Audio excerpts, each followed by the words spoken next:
Bismillahirrahmanirrahim. Elhamdülillahi Rabbil alemin. Vessalatu vesselamu ala Resulina Muhammedin ve ala alihi ve sahbihi ecma'in. Her yıl mutat olarak kutladığı ve idrak ettiği Mevlid-i Nebi haftasının bu yıl 1448. sene-i devriyesini idrak ettik. Bütün il müftülüklerinde, ilçe müftülüklerinde, Diyanet İşleri Başkanlığımızın merkezinde, yurt dışında Diyanet İşleri Başkanlığımızı temsil eden temsilciliklerde ve din görevlilerinde, yine hususiyetle 1,5 milyar İslam dünyasında Efendimizin dünyaya gelişinin sene-i devriyesi heyecanla idrak edilmekte ve duygusal ortam ortaya çıkmaktadır.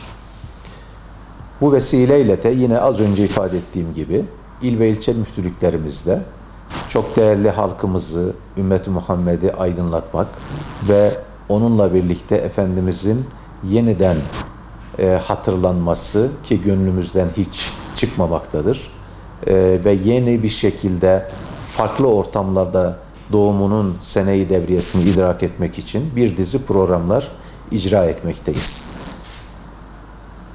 Yarın akşam Cuma'yı Cumartesine bağlayan mübarek Cuma gecesinin, Cuma gününün hemen peşinden yatsı namazımızla akşam namazımız arasında ülkemizde ve ilimizde yurt dışındaki kardeşlerimizle beraber Mevlid-i Nebi okunacaktır.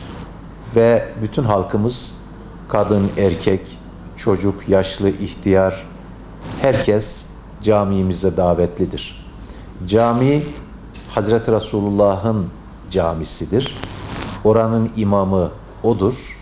Biz kardeşlerimiz, biz din görevlileri ise hasbelkader onun yerinde vekaleten o işi yapmaya gayret eden görevlileriz. Daha doğrusu bütün beytin sahibi Cenab-ı Allah'tır. Dinin sahibi yine bize gönderen, dünya ve ahiretimizi mamur etmek için bize rehber olarak gönderdiği Efendimiz Aleyhisselatü Vesselam'ı gönderen Yüce Rabbimizindir. Müftülüğümüzün de Mevlid-i Nebi'den sonra ayın 13'ünde sadece bayan kardeşlerimize, bayan müftü yardımcısı kardeşimizin rehberliğinde, yine müftülüğümüzün de desteğiyle sadece Kur'an kurs hocalarımızın icra edeceği ve bayanlarımıza yönelik müftülüğümüzün konferans salonunda icra edeceğimiz bayanlara yönelik programımız. İkincisi ise ayın 14'ünde yine konuşmacı olarak daire başkanlarımızdan baş müfettişimiz Mahmut Göl hocamızın katılımıyla yapacağımız ortak programımız ve afişlerle, bir dizi dövizlerle Bingöl'ümüzde bu Mevlid-i Nebi haftasını idrak edeceğiz. Ve bu vesileyle inşallah ben çok kıymetli Bingöl halkımızın, milletimizin, ümmeti Muhammed'in ve ülkemiz dışındaki tüm Müslümanların Mevlid-i Nebi haftasını tebrik ediyorum ve anlamını idrak ederek Hazreti Resulullah'ımızın hatırlanmasına, yeniden bir daha ziyadesiyle hatırlanmasına vesile olmasını Cenab-ı Allah'tan niyaz ediyorum. Ve bu program vesilesiyle il müftülüğümüzde gayret gösteren tüm kardeşlerimizin teşekkür ediyorum. Kendilerini Cenab-ı Allah'a emanet ediyorum. Müslümanların düştüğü yerden kalkması için, diz çökmemesi için ve alternatif medeniyetimizi yeniden icra etmek için yapacağı iş bellidir. Dün ne yapmışsa bugün de onu yapacak. O da nedir? Mekke merkezli, Medine merkezli, yani Kur'an-ı Kerim ve Sünnet-i Nebevi Aleyhisselatü Vesselam'ın sımsıkı ona sarılarak yoluna devam edecektir.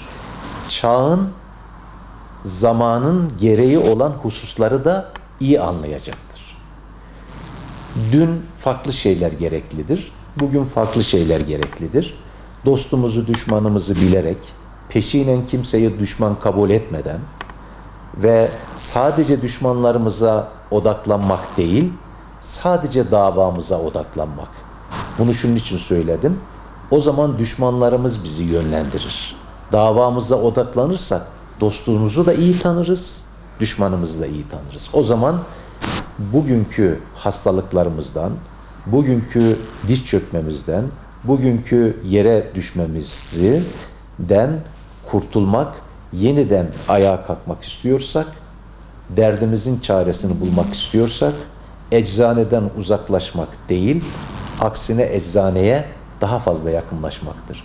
Eczanede Hazreti Allah Celle Celaluhu'nun kitabı Kur'an-ı Kerim ve Efendimizin sünneti aleyhissalatü vesselam.